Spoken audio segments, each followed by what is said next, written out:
श्री स्वामी समर्थ. आज स्वामींचा संदेश पूर्ण लक्ष देऊन ऐका. स्वामी म्हणतात, भिवू नको, मी तुझ्या पाठीशी आहे. स्वामींची कृपा व आशीर्वाद प्राप्त करण्यासाठी स्वामींची निर्मळ मनाने भक्ती करा.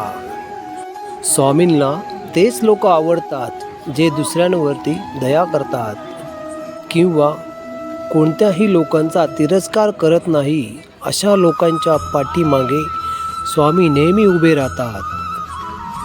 आज आपल्या चॅनलला सबस्क्राईब करून लाईक जरूर करा. श्री स्वामी म्हणतात, एखादा व्यक्ती तुमची बदनामी व अपमान तर त्याच्यावर फुलांचा, पुष्पांचा, स्मितांचा वर्षाव करा. एखादा क्षुब्ध होऊन तुम्हाला अपशब्द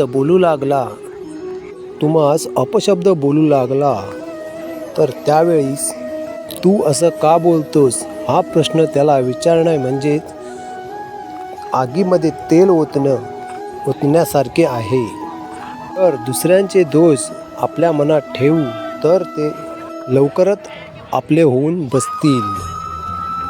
मन जेव्हा थकते तेव्हा प्रत्येक कामाला मोठ्या प्रमाणाची गरज असते. जर तुमचा चेहरा चिंताग्रस्त असेल तर तो दुसऱ्यांना चिंता कराव्यास लावेल. ही गोष्ट चांगली आहे का तो तुम्हीच विचार करा.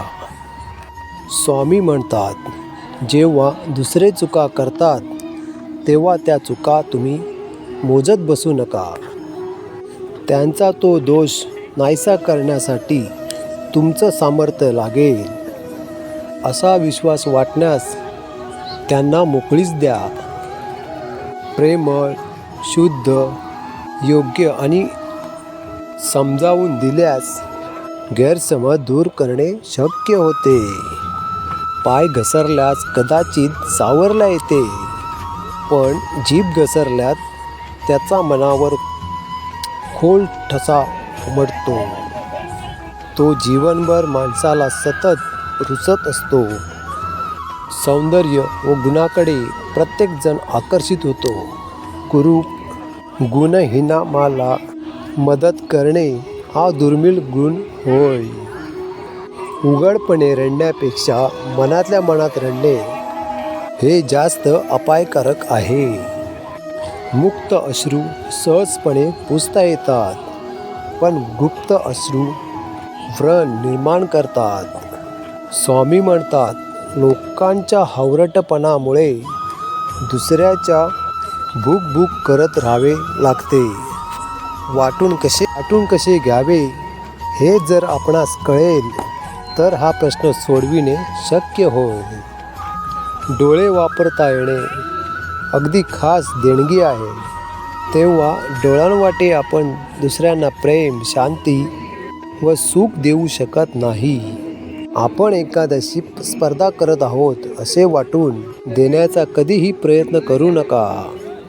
आपण सर्वांना मदत करीत आहोत असे वाटू देणे जास्त चांगले. आपण स्वतःच समस्या होऊन बसण्यापेक्षा दुसऱ्यांच्या समस्या सोडवण्या याचे निमित्त का बनू शकत नाही. स्वामी म्हणतात, नेहमी पॉझिटिव्ह विचार केले पाहिजे. निगेटिव्ह विचार माणसाला नकारात्मक विचार देतात. त्यामुळे माणसाने प्रत्येक माणसाला माणसासारखेच वागवावे. आपण या चॅनलवर नवीन असाल तर चॅनलला सबस्क्राईब करा. स्वामी हा जर तुमचा देव असेल आणि त्यांचा कृपाप्रसाद हा तुम्हाला हवा असेल तर लाईक करा. स्वामी म्हणतात, आपला दैवयोग बदलण्याचा प्रयत्न करण्यापेक्षा दैवयोगाचा उपयोग करणे. दुःखाचे ढग मनातच उरजू लागले तर डोळ्यातून पाणी पडू लागेल. जास्त दुःखात कोण कारणीभूत होते? जरी तुम्ही आजारी पडून रुग्ण झालात तरी कधी धीर सोडू देणे नाही. आपल्यापैकी जे स्वतःला विसरून जे मानवजातीची सेवा करतात तेच खरे राजपुत्र होय. एकाकीपणा हा कित्येक वेळा व्यक्तींचे दळणवळण ठेवण्याचे कर्तृत्व कमी पडले परिणाम असतो, पण इतरांना मर्यादित प्रमाणात मदत देऊ शकतो. आत्म्याला देवासमीत आणण्यात मदत करणे फार बरे, मग सर्व प्रकारची मदत मिळते. स्वामी म्हणतात, माझ्यावर विश्वास ठेवा.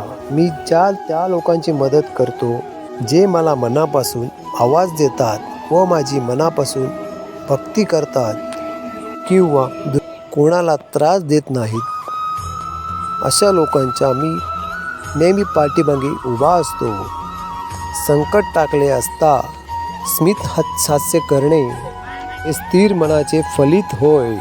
जेव्हा लोक तुम्हाला मूर्ख बनवण्यात लागतील तेव्हा लक्षात ठेवा, नम्र व शांत राहण्यातच शहाणपणा आहे. हा संदेश तुम्हाला आवडला असेल तर चॅनलला सबस्क्राईब करा व कमेंट्समध्ये श्री स्वामी समर्थ असे टाईप करा. श्री स्वामी समर्थ.